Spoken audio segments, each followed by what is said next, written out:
لہٰذا آپ بھی خوش نصیب ہے کہ آپ کے یہاں پر ایک مجلس جناب زہرا سے منسوب برگزار ہوئی اور منعقد ہو رہی ہے تاکہ آپ لوگوں کی حاضری بھی جناب زہرا کے پرسے میں شامل ہو جائے۔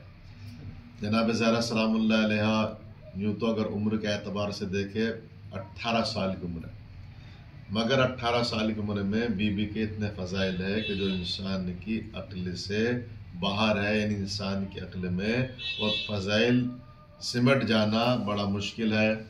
اور بی بی کی جو عمر ہے 18 سال، اس عمر میں بھی بی بی کی ایک عدالت پائی جاتی ہے، یعنی 9 سال بی بی کے باپ کے گھر تھے تو 9 سال بی بی کے شوہر کے گھر تھے۔ اب جناب زہرا سلام اللہ علیہ کو اگر آپ اس اعتبار سے دیکھیں کہ شہزادی اپنے باپ کے گھر میں رہی تو کس انداز سے باپ کی خدمت کی کہ باپ کو ام و ابیہ کہنا پڑا، یعنی اپنے باپ کی ماں۔ اب دیکھیے پروردگار عالم نے 6666 آیتیں قرآن مجید کی رسول کے پاس بھیجی، جہاں جہاں رسول تھے وہاں وہاں آیتیں آتی رہی، یعنی پیغمبر مکے میں تھے تو آیت پیغمبر کے پاس مکے میں نازل ہوئی، پیغمبر غار ہیرا میں تھے آیت وہیں پر پہنچی، پیغمبر غار ثور میں تھے آیت وہیں پر پہنچی، پیغمبر شب ہجرت میں تھے آیت وہیں پر پہنچی، پیغمبر مکے سے مدینے پہنچے تو آیت پیغمبر پہ نازل ہوتی رہی، بدر میں پہنچے آیت بدر میں آئی، عہد میں پہنچے آیت عہد میں آئی، خندق میں پہنچے آیت خندق میں آئی، خیبر میں پہنچے آیت خیبر میں آئی، ایسے حنین میں پہنچے، یعنی جہاں جہاں پیغمبر تھے وہیں پر آیتیں اترتی رہی۔ مگر جناب زہرا سلام اللہ علیہ وہ آیت کبریٰ ہے، جب اللہ نے اپنے نبی کو دینا چاہا تو فرمایا اگر اسے چاہیے تو تمہیں آنا ہوگا۔ توجہ فرما رہے ہیں، یعنی یہاں پر پیغمبر کو رسول اللہ کو اللہ نے معراج پر بلایا، وہاں نور زہرا رسول اللہ کو عطا فرمایا، یعنی ساری آیتیں پیغمبر تک آئی ہے اور زہرا کو لینے پیغمبر گئے ہیں، یعنی دو ہی شخصیتوں کو لینے پیغمبر گئے ہیں، عرش پر جناب سیدہ کو لینے گئے ہیں اور کعبے میں مولا علی کو لینے گئے ہیں۔ صلوات پڑھ دے عظمت اہل بیت۔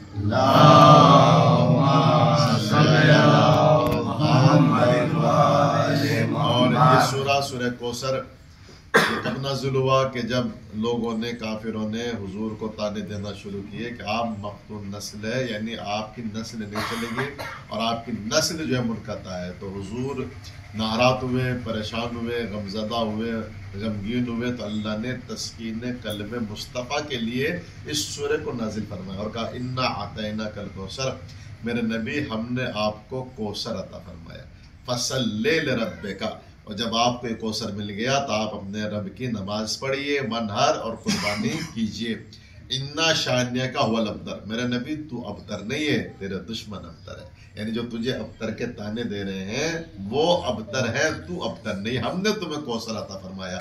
کوثر یعنی کثرت نسل۔ اور جب مثلا اس زمانے میں جو عرب کے شعراء تھے، شاعر افراد تھے، اس زمانے میں خانہ کعبہ کی دیوار کے اوپر اپنے اشعار اور اپنے قصیدے لٹکاتے تھے، وہ بھی سب نہیں، جو مشہور شعراء ہوتے تھے۔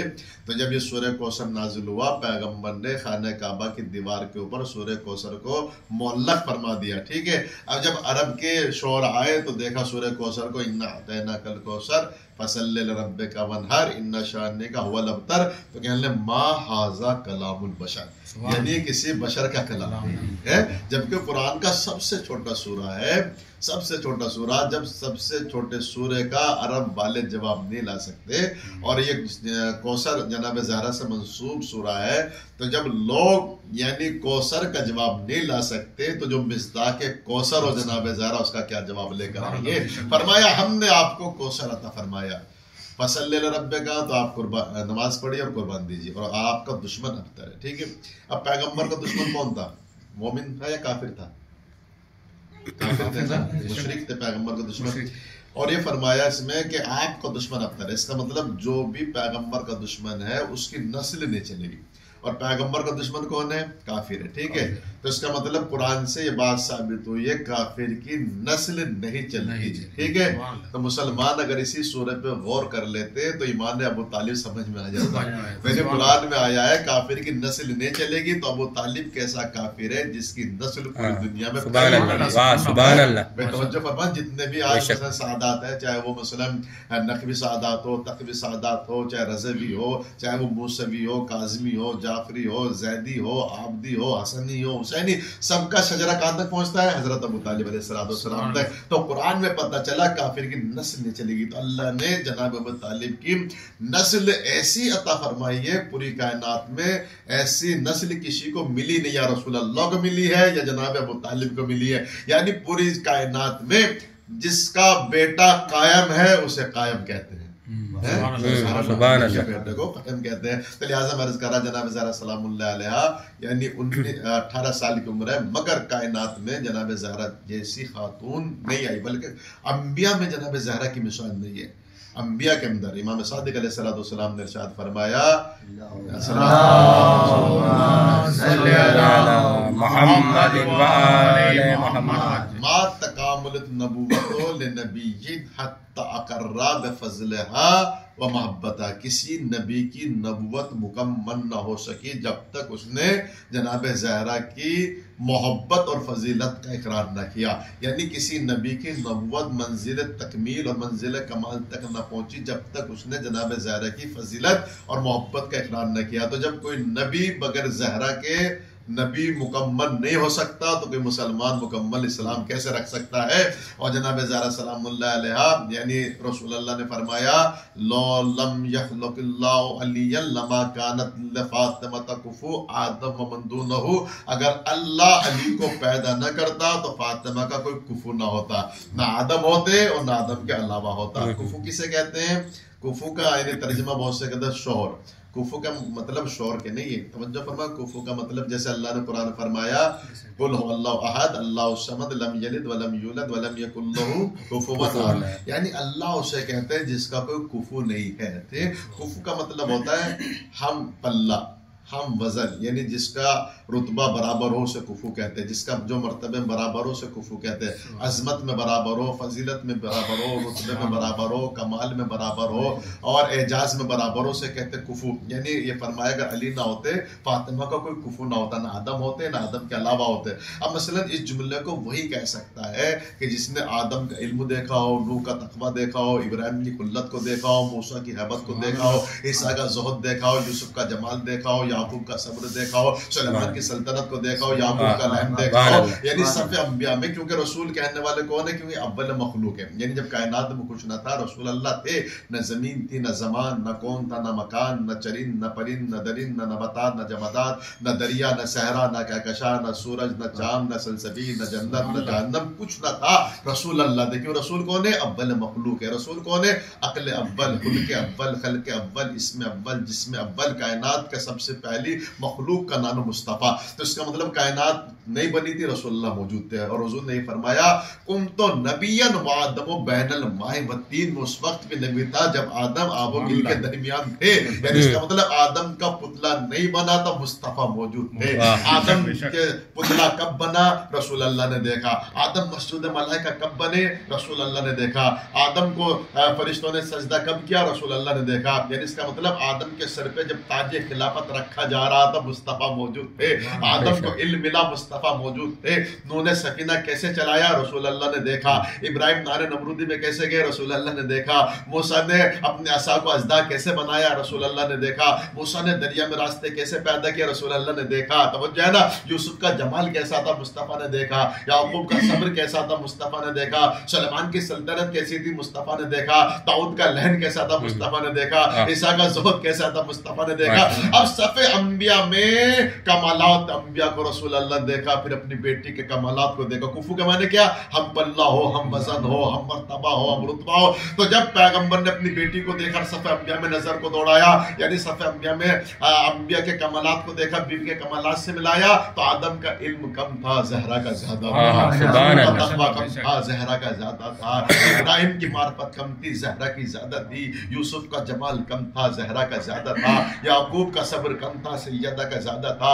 اور داؤد کا لہن کم تھا، زہرا کا زیادہ تھا. سلیمان کی سلطنت چھوٹی تھی، زہرا کی سلطنت بڑی تھی. کیونکہ سلیمان زمین پر حکومت کرتے تھے، زہرا سبحان اللہ، سبحان اللہ. سلیمان کی حکومت زمین پہ تھی اور سیدہ کی حکومت آسمانوں پہ تھی. جب چاہا رضوان کو درجے بنا کر بلوا لیا، جب چاہا جنت سے دسترخوان منگوا لیا، جب چاہا فرشتوں کو بلایا. کوئی جھولا جھلانے کے لیے آیا، کوئی چکی چلانے کے لیے آیا، کوئی لباس لے کر آیا، خیاط بن کر آ گیا، تو لہٰذا سلیمان کی سلطنت کم ہے اور زہرا کی سلطنت زیادہ ہے، عیسیٰ کا زہد کم ہے، زہرا کا زہد زیادہ ہے۔ تو اس صف انبیاء میں جب زہرا کے برابر کوئی نہ ملا اور بی بی کی شادی کرنا رسول اللہ کو، اب کس سے شادی کرے؟ تو پیغمبر کی نگاہ رسالت ایک ذات پر ٹھہری جو مولود کعبہ ہے، جو حسنین کا بابا ہے، جو باب محمد العلم ہے، جو عارف موضع حزب السلم ہے، جو عمود الاسلام ہے، وارث منا مکہ، صاحب زمزم صفا، مصباح الہدا، حلال مشکلات،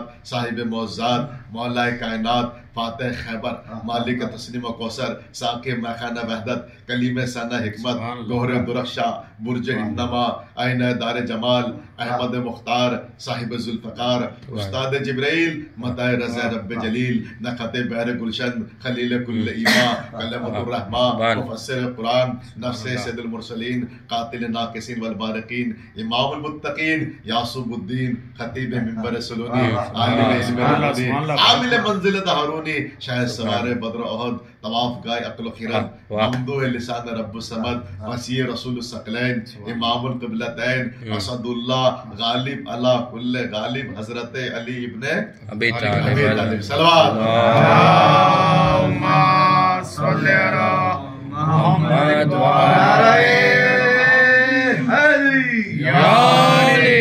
ماشاءاللہ۔ فرشہ صاحب اس کے یہاں بھی یعنی جو گاندھی نگر ہے اسے آپ نے علی نگر بنا دیا ہے، مولا علی کا ذکر کر کے، یعنی آپ نے بھی ثبوت دے دیا کہ ہم بھی بی بی کے غم میں شریک ہم نے فرشہ صاحب، کیونکہ ذکر اہل بیت کے لیے تعداد شرط نہیں ہوتی، عقیدت شرط ہوتی ہے۔ صرف سننے والا ایک اور پڑھنے والا ایک اور تب بھی مجلس ہو جاتی ہے، کیونکہ ذکر تعداد کا محتاج نہیں ہے، یہ ذکر عقیدت چاہتا ہے۔ تو فرشتے کا نزول ہوتا ہے، فرشتے آتے ہیں، رحمت کے فرشتے آتے ہیں، امام زمان آتے ہیں۔ میں عرض کر رہا تھا پھر رسول اللہ نے مولا علی کو دیکھا، اپنی بیٹی زہرا کو دیکھا، علی کے علم سے زہرا کا علم ملایا، علی کے حلم سے زہرا کا حلم ملایا، علی کے صبر سے زہرا کا صبر ملایا، علی کے کمال سے زہرا کا کمال ملایا، علی کے جمال سے زہرا کا جمال ملایا، علی کی عبادت سے زہرا کی عبادت ملائی، علی کی طہارت سے زہرا کی طہارت ملائی، علی کی عظمت سے زہرا کی عظمت کو ملایا، علی کی فضیلت سے زہرا کی فضیلت کو ملایا، علی کے اختیار سے زہرا کے اختیار کو ملایا، علی کے معجزے سے زہرا کا معجزہ ملایا، علی کی عصمت سے سیدہ کی عصمت ملائی، جب ملائی جو علم علی کا وہ زہرا کا، جو عظمت علی کی وہ زہرا کی، جو اختیار علی کا وہ اختیار زہرا کا۔ اب آپ کیسے سمجھیں گے؟ اگر علی معصوم ہے تو زہرا بھی معصومہ ہے، اگر علی عابد ہے تو زہرا عابدہ ہے، اگر علی ساجد ہے زہرا ساجدہ ہے، اگر علی با کمال ہے تو زہرا بھی با کمال ہے، اگر علی معجزہ نما ہے تو جناب زہرا بھی معجزہ نما ہے، اگر علی زمین پر بیٹھ کر اپنی انگلی کے اشارے سے سورج پلٹا سکتے ہیں تو زہرا بھی ستارہ بلا سکتی ہے۔ اگر مولا علی علیہ السلام مردوں کو زندہ کر سکتے ہیں تو جناب زہرا جب شادی میں گئی، یہودی کی بیٹی مردہ ہو چکی تھی، دلہن مردہ ہو چکی تھی، سیدہ نے اپنے دعا کے ذریعے اسے زندہ کر دیا۔ یعنی اگر علی علیہ السلام مردے جلاتے ہیں تو زہرا بھی مردے جلاتی ہے۔ بس ایک معجزہ اور سن لیجیے، مولا علی کی ایک خصوصیت یہ ہے کہ علی اسے کہتے ہیں جو پورے قرآن کو نقطے میں سمیٹ لے، جو قرآن کو نقطے میں سمیٹ لے اسے علی کہتے ہیں۔ اب یہ کیسے پتہ چلے بی بی کے اندر بھی یہ کمال موجود ہے؟ یہ کیسے پتہ چلے بی بی مثلا پورے قرآن کو نقطے میں سمیٹ سکتی ہے؟ قرآن تو ایک تھا، اسے علی نے نقطے میں سمیٹ دیا، دوسرا قرآن تو آئے گا نہیں، تو اب کیسے پتہ چلے کہ علی کی ساتھ ساتھ علی کی شریک حیات کے اندر بھی یہ کمال ہے؟ تو تاریخ نے بتایا قرآن کی دو قسمیں ہوتی ہے، ایک قرآن ناطق ہے، ایک قرآن سامت ہے، خاموش قرآن اور بولتا ہوا قرآن۔ قرآن ناطق بولتے ہوئے قرآن، قرآن سامت خاموش قرآن، ٹھیک ہے؟ تب جملہ سنیے، جو قرآن سامت کو نقطے میں سمیٹ لے اسے علی کہتے ہیں، اور جو قرآن ناطق کو اپنی چادر میں سمیٹ لے اسے فاطمہ کہتے ہیں۔ صلوات پڑھتے ہیں اہل بیت کے اوپر۔ اللہم صلی علی محمد رسول اللہ۔ قرآن ناطق، مولا علی قرآن ناطق، امام حسن قرآن ناطق، امام حسین قرآن ناطق۔ کہاں پر ہے یہ؟ چادر میں۔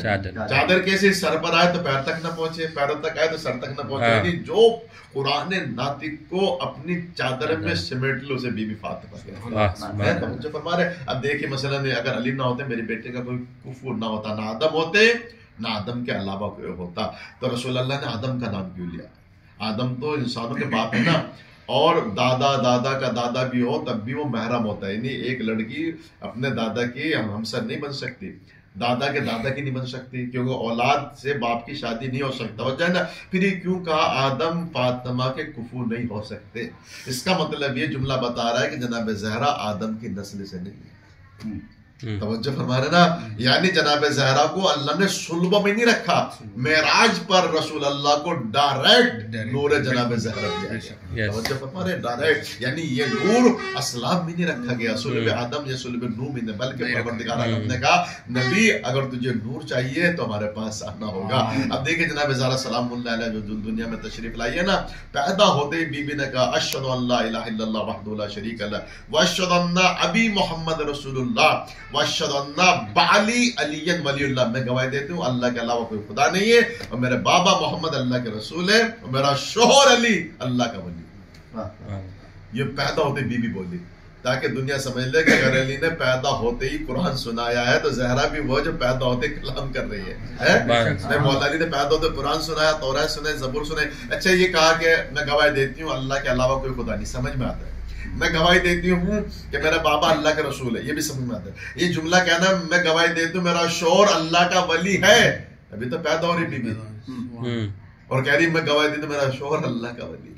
یعنی بتا دیا کہ علی سے میری شادی دنیا میں نہیں ہوگی بلکہ آسمانوں پر ہمارا عقد ہوا ہے. اور جو لوگ کہتے ہیں کہ آسمان سے رشتے بن کر آتے ہیں, اللہ جوڑے بناتا ہے, یہ بھی کیا بغض علی میں لوگوں نے یہ مشہور کر دیا کہ جوڑے آسمان سے بن کر آتے ہیں. اس کا جواب یہ, جوڑے اگر آسمان سے بن کر آتے ہیں تو زمین پر طلاق کیوں ہوتی ہے؟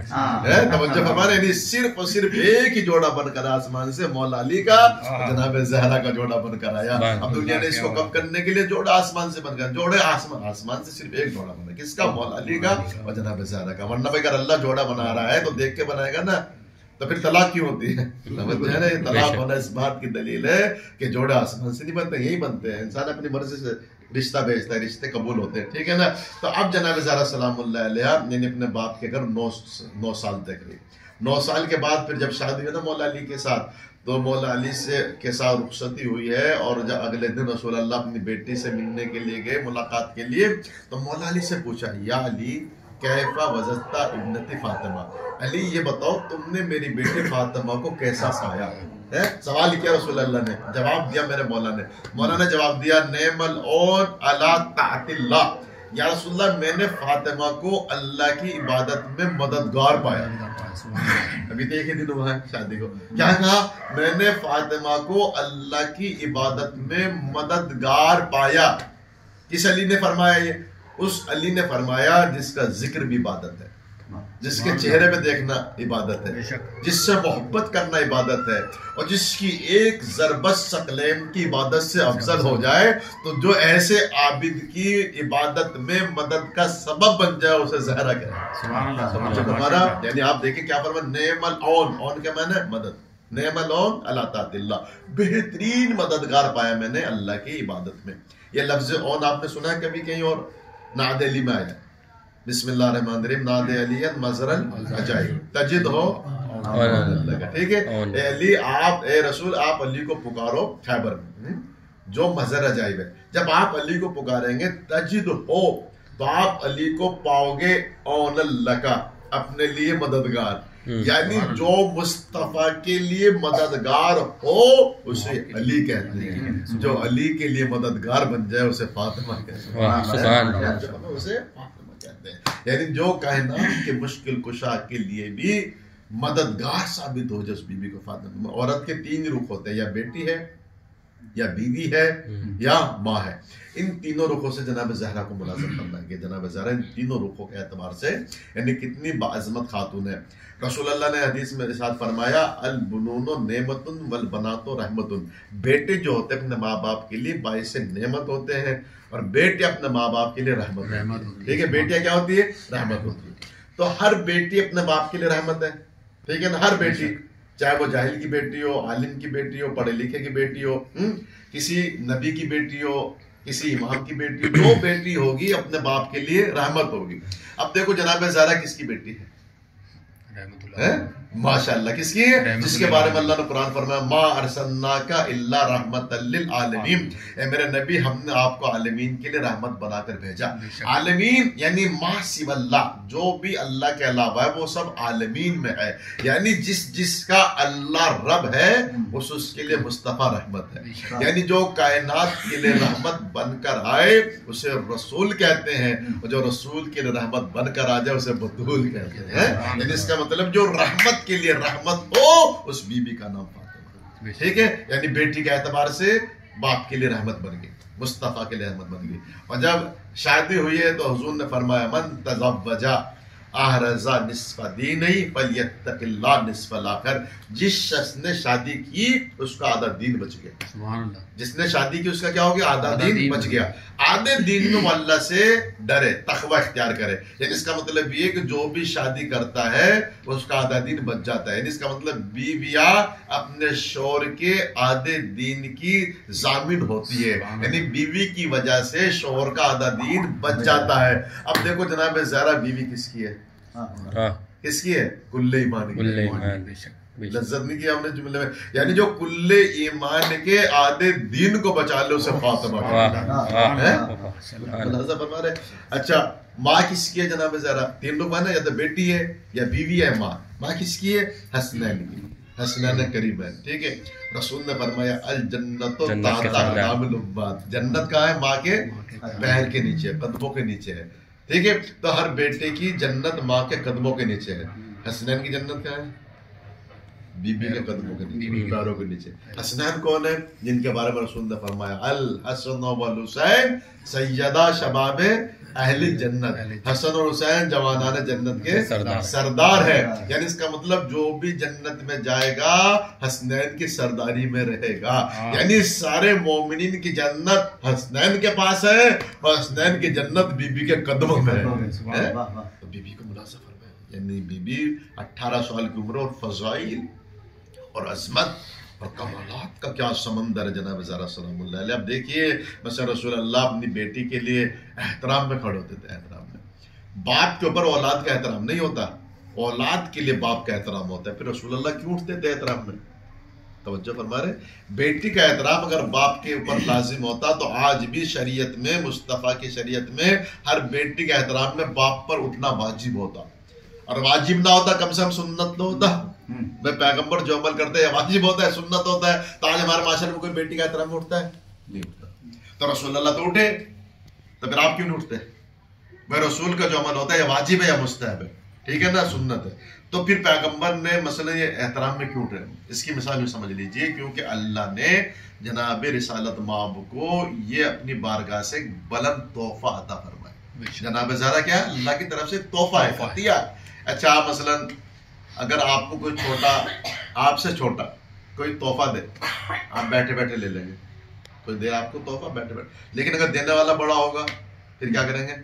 بیٹھ کے لیں گے، کھڑے ہو کے لیں گے، یعنی دینے والا بزرگ ہے، آپ سے بلند ہے، ایک بڑی شخصیت ہے، تو لہٰذا اس کے احترام میں آپ کھڑے ہو جائیں گے، ٹھیک ہے نا۔ تو اب یہ تحفہ کس نے دیا؟ اللہ نے، تو زہرا ہے اللہ کا تحفہ، تو جب پیغمبر اللہ کا تحفہ دیکھتے تھے تو احترام میں کھڑے ہو جاتے ہیں، تو جب میں احترام میں کھڑے ہو جاتے ہیں، اللہ کا تحفہ میرے سامنے آ رہا ہے، پروردگار کا عطیہ میرے سامنے آ رہا ہے۔ اب دیکھیں جناب زہرا سلام اللہ علیہ، رسول اکرم صلی اللہ علیہ وآلہ وسلم نے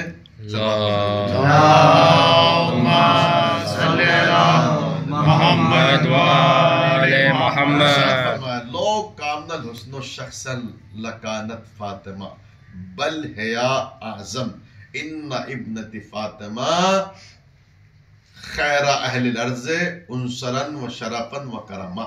اگر نیکی، حسن، کمال مجسم ہو جائے تو میری بیٹی کی شکل میں آتی ہے۔ کیا فرمایا؟ اگر نیکیاں مجسم ہو جائے تو فاطمہ کی شکل میں نظر آتی ہے، بل ہے اعظم، بلکہ میری بیٹی تو نیکیوں سے بھی بلند ہے۔ ان خیر اہل الارض ابنت فاطمہ، جتنے بھی زمین پر رہنے والے ہیں نا سب سے افضل ہے میری بیٹی فاطمہ، شرف کے اعتبار سے، کرم کے اعتبار سے، خلقت کے اعتبار سے۔ اب آپ دیکھیں اگر نماز مجسم ہو جائے تو زہرا کی شکل میں نظر آئے، روزہ مجسم ہو جائے تو سیدہ کی شکل میں نظر آئے، پھر فرمایا بلکہ میری بیٹی ان سے بھی افضل ہے۔ جب کیسے ثابت ہو کہ جناب زہرا نماز سے افضل ہے؟ کیسے پتہ چلے گا روزے سے افضل ہے؟ اس لیے کہ نماز کی قضا ہے. اگر کسی نے زہرا کی محبت چھوڑ دی اس کی قضا بھی ہے. اگر انسان مثال کے طور پہ 10 سال کی نماز چھوڑ کے مر گیا، شریعت کیا کہتی ہے؟ اس کا بڑا بیٹا پڑھے. بڑا بیٹا نہیں پڑھ سکتا، پھر کیا کرے؟ اجارے پہ نماز پڑھوائے. یعنی جو قضا ہوئی ہے اس کی پورتی ہو سکتی ہے، مگر کوئی بغض اہل بیت میں مروا اور کاج میں 1 لاکھ روپیہ لے لے اس کی پورتی ہو جائے، ہوگا نہیں. یعنی اس کا نماز روزہ ان کی قضا ہو سکتی ہے، لیکن اگر کوئی بغض اہل بیت میں مر جائے پھر اس کی قضا نہیں ہے. اسی وجہ سے امام باقر علیہ السلام نے ارشاد فرمایا اللہم صلی علی محمد و آل محمد. امام نے فرمایا الاسلام علی 5 اشیاء، اسلام کی بنیاد 5 چیزوں پہ رکھی گئی: الصلاۃ والصوم والحج والزکوٰۃ وحب اہل البیت. کیا فرمایا؟ اسلام کی بنیاد 5 چیزوں پہ، نماز کے اوپر، روزے کے اوپر، حج کے اوپر، زکوٰۃ کے اوپر اور ہم اہل بیت کی محبت کے اوپر. ابو بصیر راوی تھا، بیٹھا ہوا تھا ابو بصیر، اس نے کہا مولا ان 5 میں افضل کون ہے؟ امام نے فرمایا ہم اہل بیت کی محبت. سبحان اللہ، بے شک ہے ہم اہل بیت کی محبت. پھر اس نے دلیل مانگ لی. مولا دلیل اس کی ہے کوئی آپ کے پاس کہ آپ کی محبت اور آپ کی ولایت نماز سے افضل ہو، روزے سے افضل ہو؟ امام نے فرمایا اس کی دلیل ہے. صحیح ہوا ابو بصیر نے دلیل مانگ لی اور امام نے جواب دے دیا، ٹھیک ہے نا. تو لہٰذا امام نے فرمایا ہماری محبت، ہماری ولایت نماز سے بھی افضل ہے. دلیل اس کی ہے کہ نماز 15 سال میں واجب ہوتی ہے، ہماری محبت پیدا ہوتے ہی واجب ہو جاتی ہے. ادھر بچہ پیدا ہو اس کے کان میں اذان ہوتی ہے، کان میں اقامت ہوتی ہے. یعنی بچہ پیدا ہوا اس کے کان میں علی کی ولایت کا اعلان پہنچ گیا، علی ولی اللہ، ٹھیک ہے. پھر امام نے فرمایا نماز کی قضا ہے، ہماری محبت کی قضا نہیں ہے. پھر امام نے فرمایا نماز سفر میں قصر ہو سکتی ہے، ہماری محبت میں قصر نہیں ہے، ٹھیک ہے. لہٰذا ہماری محبت نماز. پھر فرمایا کہ مولا روزہ افضل ہے، آپ کی محبت افضل ہے. مولا نے فرمایا ہماری محبت روزے سے بھی افضل ہے. مولا اس کی کیا دلیل ہے؟ کیا اس کی دلیل یہ ہے کہ روزہ پورے سال میں 1 مہینہ واجب ہوتا ہے، پورے سال میں 1 مہینہ واجب ہے. ہماری محبت روزانہ واجب ہے. روزے میں اگر کوئی بوڑھا ہے، بڑھاپے کی وجہ روزہ رکھ سکتا، شریعت نے کہا کہ تم تو روزہ ساکت ہے، واجب نہیں ہے، ٹھیک ہے. یعنی کہ کوئی بیمار ہو اس پہ بھی روزہ ساکت ہے، روزہ رکھ نہیں سکتا. لیکن ہماری محبت بیمار ہو تب بھی ہے، بوڑھا ہو تب بھی ہے. ہماری محبت سے ولایت اہل بیت سے چھٹکارا نہیں، ٹھیک ہے. روزہ سفر میں قصر ہو جائے گا، محبت اہل بیت. مولا حج افضل ہے، آپ کی محبت افضل ہے. ہماری محبت حج سے بھی افضل ہے. مولا اس کی کیا دلیل ہے؟ کہ حج پوری عمر میں 1 مرتبہ واجب ہوتا ہے، اور وہ بھی سب پہ نہیں، مالداروں پر، ٹھیک ہے نا. ہماری محبت جتنی مالداروں پر واجب ہے اتنی غریبوں پر ہے، لہٰذا ہماری محبت افضل ہے. پھر فرمایا مولا زکوٰۃ افضل، آپ کی زکوٰۃ سے ہماری محبت افضل ہے. کہ زکوٰۃ بھی مالداروں پر ہے تو اس کا نصاب ہوتا ہے، نصاب ہوگا تو زکوٰۃ واجب ہوگی، نصاب نہیں ہوگا زکوٰۃ واجب نہیں ہے. کہ زکوٰۃ کے لیے نصاب ضروری ہوتا ہے، ہماری محبت کے نصب ضروری ہوتا ہے. سبحان اللہ. صلوات پڑھتے ہیں عزمت اہل بیت کے اوپر. محمد و آل محمد. الحمدللہ آپ سب لوگ، ہم سب لوگ خوش نصیب ہیں کہ پروردگار عالم نے ہمیں اہل بیت علیہ السلام کی محبت عطا فرمائی. اس محبت پر جتنا شکر کیا جائے اتنا کم ہے. میرے عزیزو دنیا میں جو آیا ہے اسے جانا، کب جانا ہے اس کی بھی خبر نہیں ہے. انسان کو پل کی بھی خبر نہیں ہے، کل کی خبر کیا ہے. تو لہٰذا دنیا کی جتنی چیزیں ہیں نا ہمارے پاس، یہ صرف دنیا تک محدود ہے. جب آنکھ بند ہوگی یہ ہماری چیز نہیں ہوگی. ہے یہ گاڑی ہو، بنگلہ ہو، گھر ہو، مکان ہو، جائیداد ہو، یہ ساری چیزیں کب تک ہے ہماری؟ جب تک ہماری جان میں جان نکل جائے گی تو پھر ہماری کوئی بھی چیز نہیں ہے، ٹھیک ہے. اب اس دنیا میں رہنے کے لیے آدمی کتنی مثلا رات دن کام بھی کر رہا ہے، کاروبار بھی کر رہا ہے، رات دن مثلا لگا پڑا ہے. اگر ہمارا مقصد جو ہے دنیا میں آنے کا وہ مال دولت اکٹھا کرنا نہیں ہے. توجہ فرما رہے اللہ نے کیوں پیدا کیا انسان کو؟ ما خلقت الجن والانس الا لیعبدون. ہم نے صرف اور صرف انسان کو اپنی عبادت کے لیے پیدا کیا. مثلا میں شریعت یہ نہیں کہتی آپ کے پاس پیسہ نہ ہو، ایسا ہونا چاہیے. شریعت نہیں چاہتی آپ غریب رہو، آپ فاقوں میں زندگی گزارے، آپ فقیر بن. نہیں، شریعت چاہتی ہے مومن کے پاس پیسہ ہو، مالدار ہو، پیسہ ہو. یعنی شریعت یہ نہیں کہتی آپ زیادہ پیسہ نہ کماؤ، نہیں. شریعت صرف اتنا کہتی ہے بس جو پیسہ آپ کے پاس آ رہا ہے یہ دیکھ لو حلال ہے حرام، جو پیسہ آپ کے پاس آ رہا ہے بس صرف شریعت کہہ رہی ہے دیکھ لو یہ حلال ہے یا حرام ہے۔ اور مولانا نے کیا جملہ فرمایا، مولانا نے فرمایا انسان کتنا کمزور ہے اور کتنا بے بس ہے۔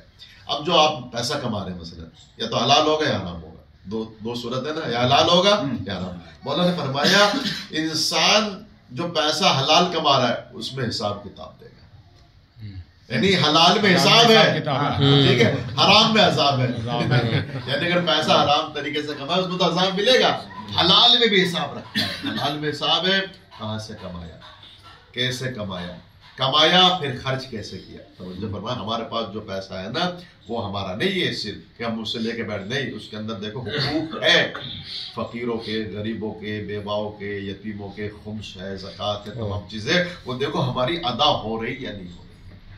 ورنہ یہ پیسہ جو آپ کے پاس، ہمارے پاس پیسہ ہے، یہ فتنے کا سبب بھی بن جائے گا، ہم مر جائیں گے مثلا۔ اب جو پیسہ جو زیادہ پراپرٹی ہم چھوڑ کے جا رہے ہیں نا، ادھر بچوں میں لڑائی ہو رہی ہے، ادھر رشتہ داروں میں لڑائی ہو رہی ہے، تو لہٰذا مولا علی نے امام حسن علیہ السلام فرمایا کہ بیٹا حسن مجتبیٰ جو تمہارے پاس پیسہ ہو اس کو اپنی زندگی میں اللہ کی راہ میں خرچ کرو، اس لیے کہ مرنے کے بعد تمہارے پیسے کی دو صورت ہوگی، یا تمہاری اولاد اس پیسے کو نیک کام میں خرچ کرے گی یا برے کام میں خرچ کرے گی۔ نیک کام میں خرچ کرے گی تو ثواب انہیں ملے گا، برے کام میں خرچ کرے گی تو آپ کو پکڑا جائے گا، نہ آپ پیسہ چھوڑ کے جاتے نہ آپ کی اولاد اس سے حرام کام انجام دیتی۔ تو لہٰذا میرے عزیزوں شریعت نہیں کہتی کہ آپ کے پاس پیسہ نہیں ہے، آپ پیسہ ہوگا تو آپ کربلا جائیں گے، پیسہ ہوگا حج کرنے جائیں گے، عمرہ کرنے جائیں گے، پیسہ ہوگا آپ مومنین کو کھانا کھلائیں گے، پیسہ ہوگا آپ مجلس رکھیں گے، پیسہ ہوگا آپ یتیموں کے کام آئیں گے۔ یعنی پیسے کی مذمت نہیں کی گئی لیکن بخل کی مذمت کی گئی، بخیل نہ ہو، کنجوس نہ ہو۔ توجہ فرمائیں، اللہ کے نام بی بی نے فرمایا مجھے دنیا میں صرف 3 چیزیں پسند ہیں، پوری دنیا میں۔ جناب زہرا نے کیا فرمایا، مجھے تمہاری پوری دنیا میں 3 چیزیں پسند آئی۔ 3 کا نام لیا بی بی نے، 3 چیزیں مجھے پسند آئی۔ کیا کیا پسند آئی؟ کہ رسول اللہ کے چہرے کی زیارت کرنا، قرآن کی تلاوت کرنا اور اللہ کی راہ میں خرچ کرنا، کہ یہ 3 چیزیں مجھے پوری دنیا میں پسند ہے۔ اس کا مطلب اس دنیا میں جو باقی چیزیں ہیں نا زیادہ اس میں آدمی محو نہ ہو جائے، ڈوب نہ جائے۔ بعض دفعہ آدمی آپ کہیے نماز پڑھیے، کیا نماز پڑھنا ٹائم نہیں ملتا، نماز پڑھیے، کیا نماز پڑھنا ٹائم نہیں ملتا؟ تو اگر آپ نماز پڑھ رہے ہیں اللہ کا شکر ادا کرو کہ آپ دنیا میں الجھے ہوئے نہیں ہیں۔ بہت سے لوگ دنیا میں آگے اتنے الجھ گئے نا، صرف کاروبار میں اور صرف بزنس میں، نہ نماز پڑھتے نہ روزہ رکھتے۔ کیا تمہیں اللہ نے اس لیے پیدا کیا کہ تم صرف کماؤ؟ مثلا میں یہاں فاروق صاحب نے بلایا مجھے اور یہاں پر رات میں پہنچا میں، اور اب آپ لوگ جمع ہو گئے یہاں پہ مجلس کے لیے۔ فاروق بھائی کہتے ہیں بسم اللہ مولانا صاحب مجلس کے لیے۔ میں نہیں فاروق میں مجلس نہیں پڑھنا، میں تو آیا صرف گاندھی نگر دیکھوں گا، گھوموں گا۔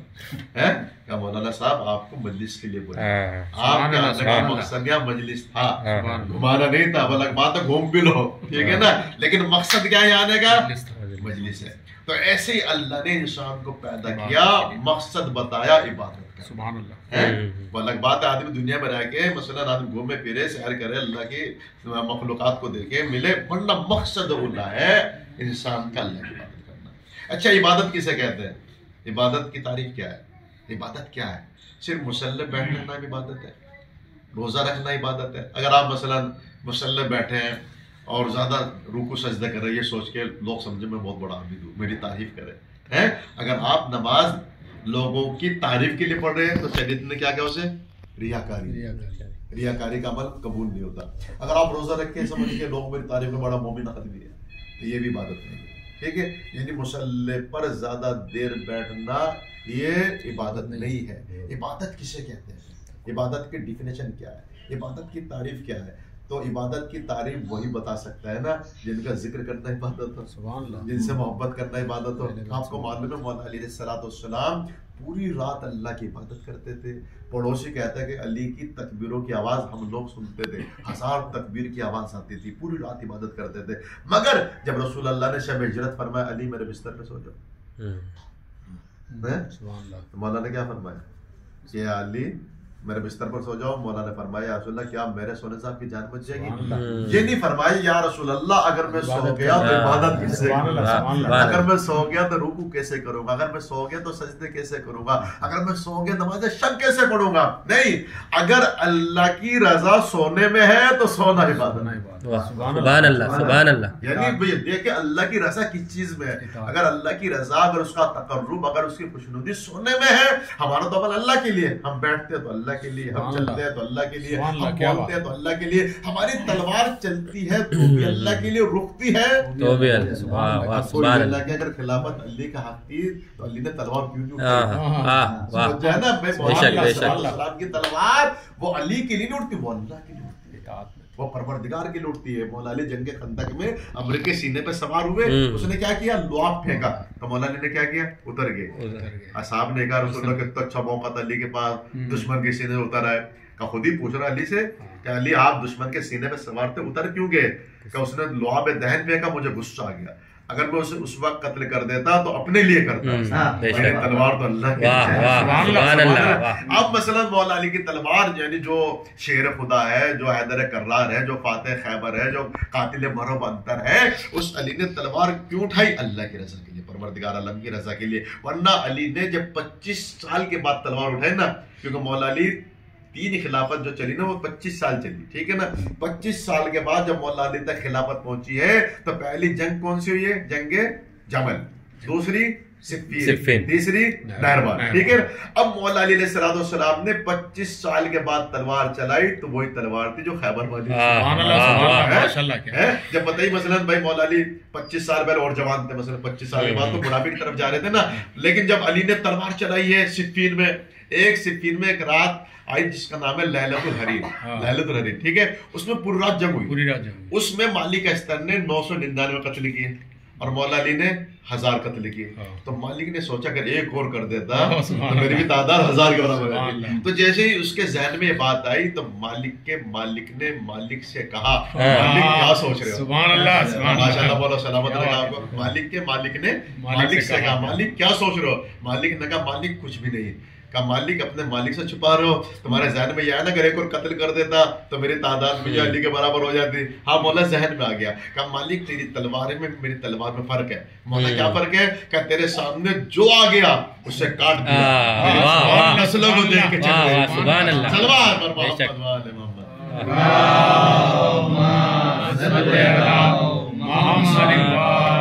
محمد اگر دشمن کی نسل میں 70ویں نسل میں بھی کوئی ایک مومن تھا، تلوار سبحان اللہ، تمہاری تلوار کے سامنے جو آ گیا اسے تم نے کاٹ دیا، قتل کر دیا. میری تلوار نسل کو دیکھ کے. تب سوچیے نہیں، کہنے کا مطلب یہ جو لوگ یہ کہتے ہیں کہ بھائی یہ کہنا غلط ہے کہ مثلا دروازہ جلایا گیا ہے. جب علی جیسا شیر خدا موجود تھا تو کسی کی ہمت دروازہ جل جائے گا؟ ایک آدمی بہت سے اعتراض کرتے ہیں جو تم کہتے ہو کہ بی بی زہرا کا دروازہ جلا تو علی کہاں تھے اس وقت؟ علی گھر میں تو کسی کی ہمت تھی مثلا کہ دروازہ جلا لے، اور مثلا کوئی شوہر ایسا اس کی بیوی پہ ظلم کر وہ دیکھتا رہے. ایک سوال ہوتا ہے تو اس کا جواب یہ کہ علی علیہ السلام مصلحت خدا بندی کے تحت ہیں. اب جب مولا علی گلے میں رسی لے کے جاتے ہیں نا، رسی ڈال کے، تو ایک یہودی نے کہا دیکھ کر کہ یہ کون ہے جاننے والا؟ کہ یہ مصطفیٰ کا بھائی علی ہے. کہ یہ وہی علی جو خیبر والا ہے؟ ہاں یہ وہی علی ہے. کہ یقین نہیں آتا جو در خیبر کو دوگلی پہ اکھاڑ دے، کسی کی ہمت اس گلے میں رسی ڈال دے. کہ نہیں، رسول اللہ نے وصیت کی تھی علی میرے بات تم صبر کرنا. تو اب وہ سمجھ گئی اس کا مطلب رسول بھی سچا تھا اور یہ بھی سچا ہے، کلمہ پڑھ کے مسلمان. توجہ فرما رہے، یعنی وہ کلمہ پڑھ جو اتنا بہادر ہو، اتنا طاقت والا ہو، اور کچھ لوگ اس گلے میں رسی ڈال کے لے جائے اور وہ رسول کی بات پر عمل کر رہا ہے، اس کا مطلب رسول بھی سچا ہے اور یہ بھی سچا ہے. یعنی جس یہودی کو علی کی تلوار مسلمان نہ بنا سکے، علی کی مظلومیت نے اسے مسلمان بنا دیا. اچھا، جب مولا علی گلے میں رسی ڈال کے لے جاتے، سلمان بھی تھے وہاں، ابو ذر بھی تھے، مقداد بھی تھے. ان تینوں نے کیا کیا؟ مقداد نے تلوار کو نکالا نیام سے مولا کی محبت میں. ابو ذر کا ہاتھ قبضہ شمشیر پر پہنچا اور سلمان اطمینان سے کھڑے دیکھ رہے. سلمان اطمینان سے. تو محبت کس کے اندر زیادہ تھی تینوں میں؟ بظاہر تو لگ رہا مقداد کے اندر زیادہ محبت تھی، تلوار نکال کے لیا. جبکہ ایمان میں فرق ہے ان کے. سلمان 10ویں درجے پر، ابو ذر 9ویں درجے پر، اور مقداد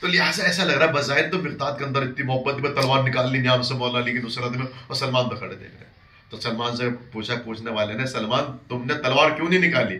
تو سلمان نے جواب دیا اگر تلوار اٹھانے کا اس وقت موقع ہوتا تو علی سے بڑا بہادر کون ہے؟ علی سے بڑا بہادر کون ہے؟ علی سے بڑا شجاع کون ہے؟ اس کا مطلب یہ موقع تلوار چلانے کا نہیں ہے. تلوار چلانے کا موقع ہوتا تو علی سے بڑا کوئی بہادر ہے, علی سے بڑا کوئی شجاع ہے. تو لہٰذا میرے عزیزوں, مولا علی علیہ السلام وہ بات نکلی تھی, عبادت کسے کہتے ہیں. اگر آپ اپنے گھر سے چلے, مجلس کے لیے چلے, ذکر علی بھی عبادت ہے, تو آپ جو گھر سے چلے اتنی دور آئے یہاں پر, جہاں سے بھی آپ آئے, تو آپ کا یہ پورا سفر عبادت ہے. توجہ فرمانا, کیوں؟ اس لیے کہ آپ عبادت کے لیے نکلے. مثلا اگر آپ کربلا جاتے ہیں اپنے گھر سے, تو یہ پورا سفر جو آپ کا کربلا تک ہوتا ہے یہ عبادت ہے. آپ حج کرنے جب عمرہ کرنے کے لیے جا رہے ہیں نا, تو جتنا مثلا آپ کا سفر شروع ہوا نا گھر سے, سب عبادت ہے. ایسے آپ مجلس حسین میں آئے, مجلس جناب زہرا میں آئے, تو یہ مت سمجھو اتنی دیر میں ہو گئی ہے, نہیں, یہ پورا وقت آپ کا عبادت میں شمار ہے. اور یہ بھی مثلا بعض دفعہ اتنی دور سے مثلا آتے ہیں انسان مجلس میں شرکت کرنے کے لیے, زحمت ہوتی ہے. ٹھیک ہے, حدیث میں آیا افضل الاعمال احمزھا, سب سے افضل عمل وہ ہے جس میں زیادہ زحمت ہے. جس میں زیادہ زحمت ہے وہ کیا ہے؟ سب سے اہم اور افضل عمل ہوتا ہے. ٹھیک ہے, تو آپ مجلس میں, آپ کو اللہ کا شکر ادا کرنا چاہیے کہ آپ نے سوچا بھی نہیں تھا مجلس میں شرکت ہو. بھائی مثلا آپ بتائیے, آپ نے سوچا بھی نہیں مجلس سے بی بی زہرا میں آپ نے اپنی حاضری لگوا دی کہ بی بی ہم بھی آپ کے غم میں شریک ہیں, بی بی ہم بھی آپ کے حقدار ہیں, بی بی اب یہ مجلس آپ کے وہاں کام آئے گی محشر میں, جہاں کوئی کام نہیں ہے. میں نے جملہ کہا نا, یہ دولت, یہ مکان, یہ دکان, یہ جائیداد, یہ پراپرٹی سب دنیا تک محدود ہے. آنکھ بند ہوگی کوئی چیز آپ کے ساتھ نہیں آئے گی. تو قبر کے اندھیرے میں کون کام آئے گا؟ محشر میں آپ کے کیا کام آئے گا؟ جناب سلمان سے رسول اکرم سے ایک حدیث پہ ربط مسائب ارشاد فرمایا حضور پاک نے, یا سلمان من احب ابنتی فاطمہ فہو معی فی الجنت. سلمان, جو شخص بھی میری بیٹی فاطمہ سے محبت رکھتا ہے وہ جنت میں میرے ساتھ رہے گا. پہنچ گئی حدیث آپ تک. کیا فرمایا؟ جو شخص بھی میری بیٹی فاطمہ سے محبت رکھتا ہے وہ جنت میں میرے ساتھ رہے گا. جنت کے درجے ہیں, جنت میں جانا اور بات ہے, رسول کے ساتھ رہنا. محمد والے محمد جو شخص بھی میری بیٹی فاطمہ سے محبت کرے گا جنت میں میرے ساتھ, یعنی جنت میں جائے گا نہیں, میرے ساتھ. امن ابغضھا فہو فی النار. سلمان, جو میری بیٹی فاطمہ سے بغض رکھے گا, دشمنی رکھے گا, وہ جہنم میں جائے گا. کسی بھی زمانے کا آدمی, کوئی بھی ہو, مرد ہو یا عورت ہو, جو بھی زہرا سے دشمنی رکھے گا وہ جہنم میں جائے گا. پھر فرمایا سلمان حب فاطمہ ینفو میتن من المواتن. سلمان, میری بیٹی فاطمہ کی محبت 100 جگہ پر کام آئے گی. کتنی جگہ پر؟ 100 جگہ پر. وَأَيْسَرُ تِلْكَ الْمَوَاطِنِ. حضور نے فرمایا جو ان 100 مقامات پر سب سے آسان جگہ ہے وہ یہ ہیں. کون کون سے؟ الموت والقبر والمحشر والمحاسبہ والمیزان والصراط. حضور نے 6 نام لیے کہ میری بیٹی کی محبت 100 جگہ پر کام آئے گی. اور جو 100 میں سب سے چھوٹے مقام ہے نا وہ یہ ہے, کون سا؟ موت کے وقت کام آئے گی. یعنی جس کے دل میں جناب زہرا کی محبت ہے نا, ملک الموت اس کی روح کو بڑے آسانی سے قبض کرے گا. ملک الموت کی ہمت نہیں ہوتی کہ در زہرا پر بغیر اجازت کے آ جائے. تو جس کے دل میں حب زہرا ہوگی نا, ملک الموت بی بی کی وجہ سے اس کی روح ایسے نکالے گا اسے پتہ ہی نہیں چلے گا روح کب نکل گئی. بی بی کی محبت, آپ مجلس میں ہے نا, یہ سمجھو بی بی کی محبت کا ثبوت پیش کر رہے ہیں کہ ہم لوگ اس وقت جمع ہو گئے. توجہ فرما رہے, اس پہ بھی اللہ کا شکر ہے. میرے اللہ تیرا شکر ہے, تو نے ہمیں توفیق عطا فرمائی فرش اعضاء پہ شرکت کی, کیونکہ اس در پہ ہر ایک آ نہیں سکتا, جو آ جائے وہ خوش نصیب ہوتا ہے. یہ محبت وہاں کا. پھر فرمایا القبر. قبر میں جناب زہرا کی محبت کام ہے. قبر آپ دیکھتے ہیں, قبر ایک, آپ فرض کریں ایک روم ہو مثلا, کمرہ, اس میں آپ 24 گھنٹے بند ہو, لائٹ نہ ہو, کیسا لگے گا؟ آپ اکیلے کسی کمرے میں, کسی روم میں, کسی گھر میں 24 گھنٹہ گزارو, لائٹ نہ ہو, جبکہ کھڑکی بھی چاہے کھلی ہو گرمی کے, اس میں کیسا لگے گا؟ دل چاہ کر یہاں سے نکلے, بھاگے.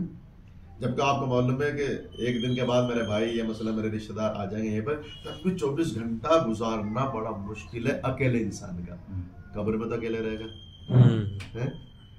موت سے کسی کو انکار نہیں، سب کو آتی ہے.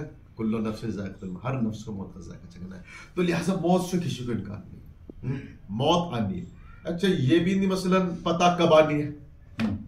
مثلا اگر ہر چیز کا وقت معین ہے، اگر یہ ہو جاتا اللہ کی طرف سے جب انسان 70 سال کا ہوگا تب اس سے موت آئے گی، ہو سکتا تھا ایسا. لیکن اللہ نے موت کا وقت نہیں بتایا بندوں کو. کیوں نہیں بتایا؟ مثلا کیا اس کا ریزن ہو سکتا ہے کہ اللہ اگر بتا 60 سال 70 سال 100 سال ایک مدت معین کرتا ہے. مثلا یہ ریٹائر ہوتا ہے آدمی، اس کی ایک مدت معین ہے، اتنے سال بعد ریٹائر ہو جائے گا. ٹھیک ہے، ایسے ہی موت سے زندگی کے ساتھ بھی ریٹائر ہو جائے گا. 60 سال 70 سال کا ہوتا. تو اللہ نے ایسا کیوں نہیں کیا؟ کیوں؟ اس لیے کہ اللہ نے انسان کو پیدا کیا. اللہ جانتا ہے انسان کتنا چالاک ہے، کتنا ہوشیار سمجھتا اپنا آپ کو.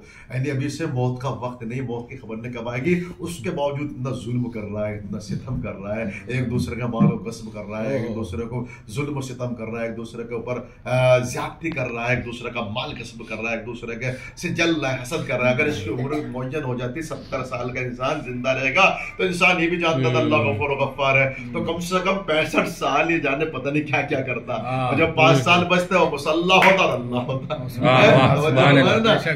ہوتا اور تسبیح ہوتی ہے اللہ مجھے بخش دے. یعنی کم سے کم 65 سال کیا کیا نہ کر دیتا ہے. ابھی تو سے مثلا پل کی بھی خبر نہیں ہے، تب اتنی ظلم کر رہا ہے، اتنا وہ کر رہا ہے. اگر اسے پتہ چل جاتا تو بس مسلح 5 سال تک عبادت کرتا رہتا. اللہ نے کہا ہمیں مجبوری والی عبادت پسند نہیں، ہمیں اختیاری والی عبادت پسند ہے. ہم تمہاری عبادت کے محتاج نہیں ہے، ہم تمہارے سجدوں کے محتاج نہیں ہے، ہم تمہارے رکوع کے محتاج نہیں. تم ہماری بارگاہ میں آؤ گے تو بلندیاں تمہیں ملے گی.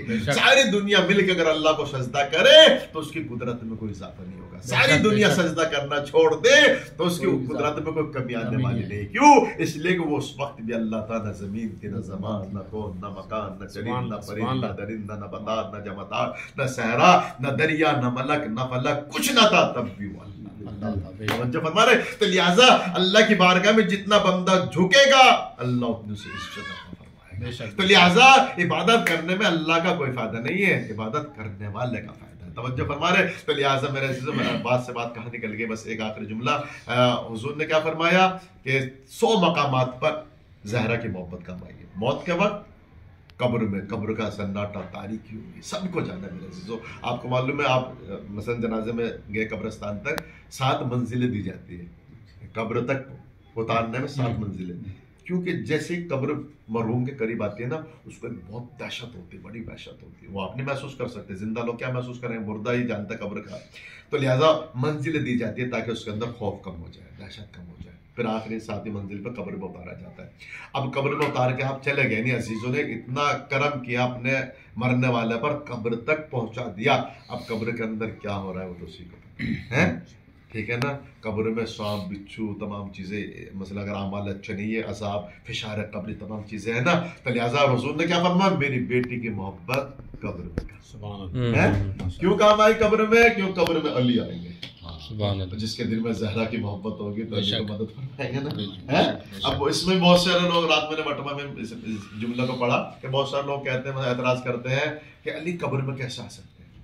قبر میں تو منو مٹی ہوتی ہے، لکڑیاں ہوتی ہے، تو علی کیسے آ جائیں گے؟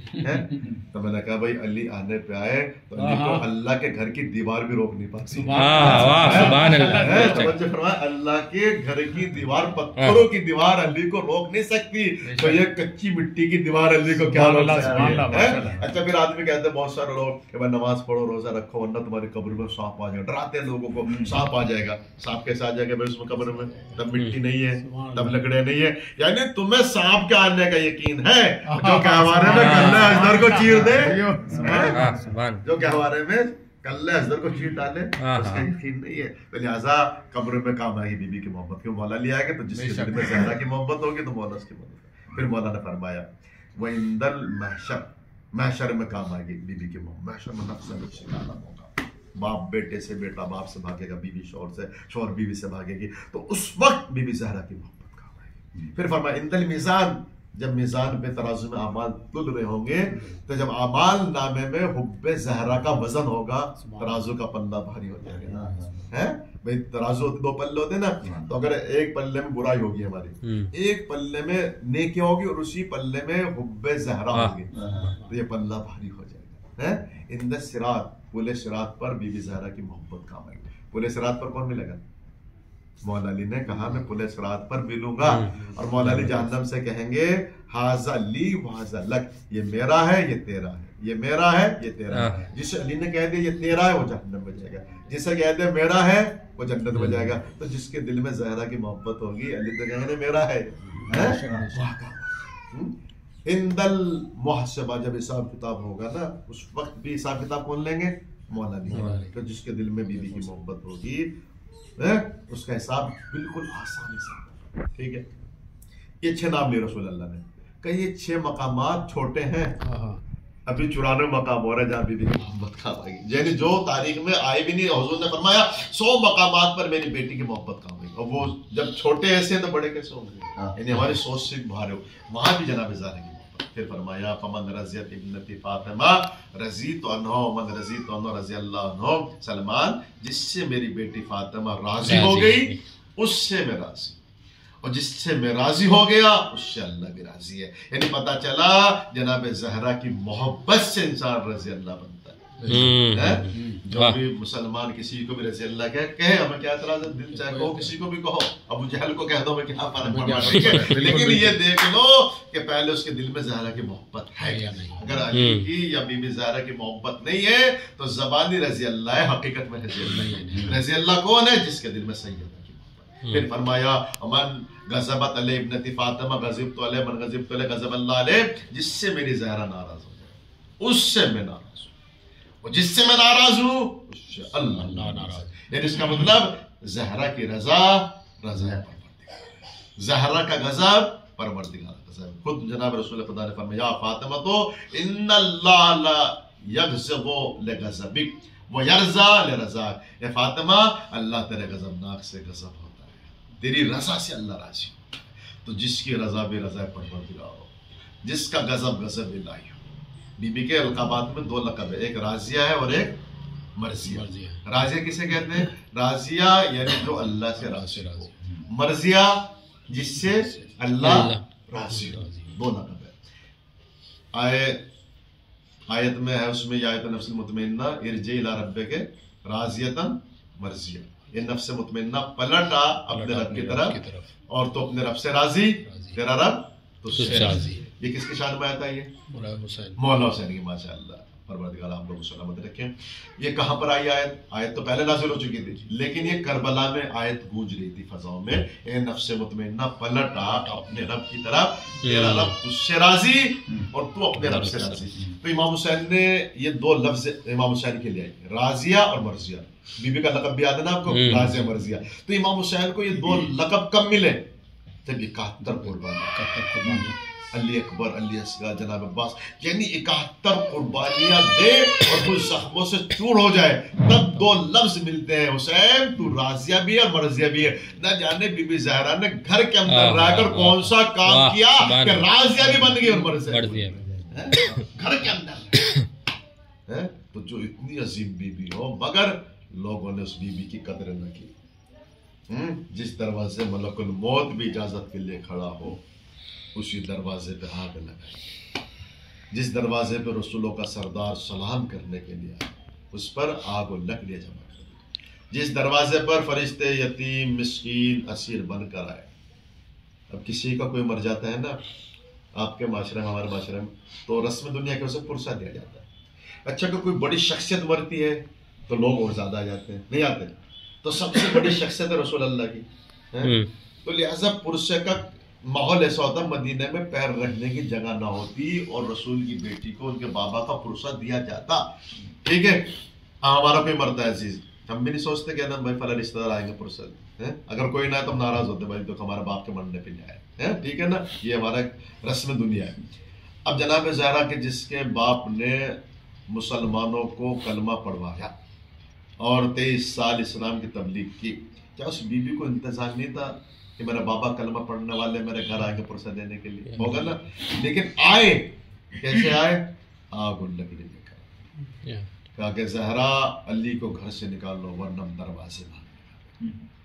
بی بی نے فرمایا کیا تم اس گھر میں آگ لگاؤ گے جس گھر میں رسول کے بیٹے حسن و حسین بھی رہتے ہیں؟ بی بی کی شہادت آج پہلی تاریخ ہو گئی، بس کل شب شہادت ہے، اپنا 2-4 آنسو نکال کے بی بی کے بارگاہ میں پرسہ پیش کر دیے، امام زمانہ کو پرسہ دے ان کی جدہ ماجدہ کا، مولا ہم گناہگاروں کا پرسہ قبول فرمائے۔ کہا کہ کوئی بھی ہو آپ علی کو نکالو ان دروازے میں آگ لگا دیں۔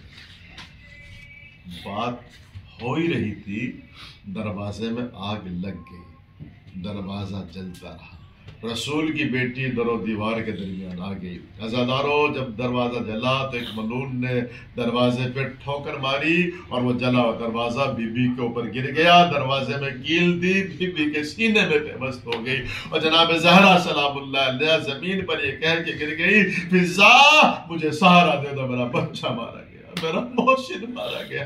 اور یہ کہہ کہ بی بی زہرا زمین پر گری، ظالم گھر کے اندر آئے اور مولا علی گلے میں رسی ڈال کے لے جانے لگے۔ جناب زہرا نے مولا علی کی ابا کا دامن تھاما کہ میرے شوہر کو نہ لے جاؤ، داماد رسول کو نہ لے جاؤ، میرے بچوں کو یتیم نہ کرو۔ زہرا نے ابا کا دامن تھاما، ایک ملعون نے اپنے غلام سے کہا کنفوز سے کنفوز زہرا سے علی کے ابا کا دامن چھڑاؤ۔ سنو کہ اس ملعون نے تلوار کا غلاف نکالا اور جناب زہرا کے بازو میں مارنا شروع کر دیا، اور مغیرہ ملعون اس نے تازیہ نہ اٹھایا اور بی بی کے اوپر مارنا شروع کر دیا۔ یعنی کنفوز اور مغیرہ نے اتنے تازیہ نے مارے کہ زہرا کہا پھر کبھی بلند نہ ہو سکا، کبھی اس آج سے تصویر نہ پڑھ سکی، بی بی بے ہوش ہو گئی۔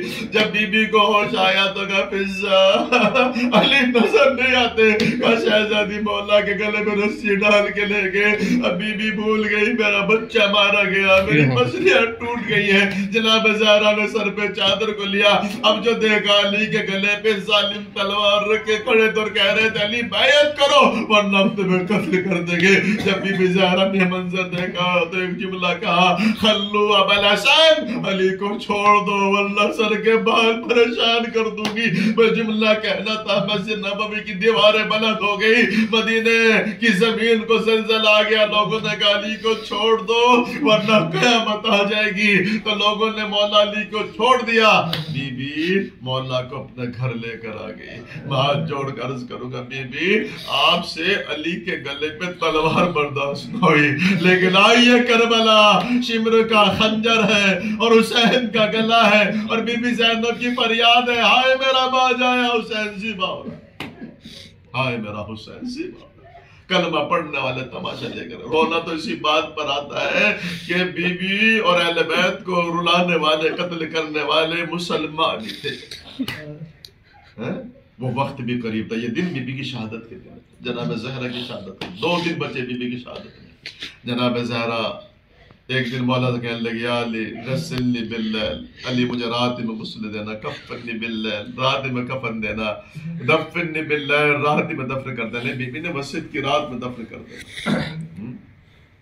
اور وہ وقت بھی آیا کہ جب آخری دن تھا نا بی بی کی شہادت کا دن تھا، خود ہی بی بی گھر میں جھاڑو لگا رہی ہے، حسنین کو نہلا رہی ہے بی بی، اور پھر بی بی نے بچوں سے کہا جاؤ اپنے نانا قبر پہ جاؤ، اور اسما سے کہا اسما اب میرا وقت آ گیا، اسما جب تک حجرے سے تسبیح تحلیل کی آواز ہے سمجھ رسول کی بیٹی زندہ ہے، اگر یہ آواز رک جائے سمجھ لے رسول کی بیٹی دنیا سے رخصت ہو گئی۔ اور اسما جب میرے بچے گھر آئے انہیں مجھے شہادت کی خبر نہ دینا، پہلے دسترخوان لگا دینا، انہیں کھانا کھلانا، پھر میری شہادت کی خبر سنانا۔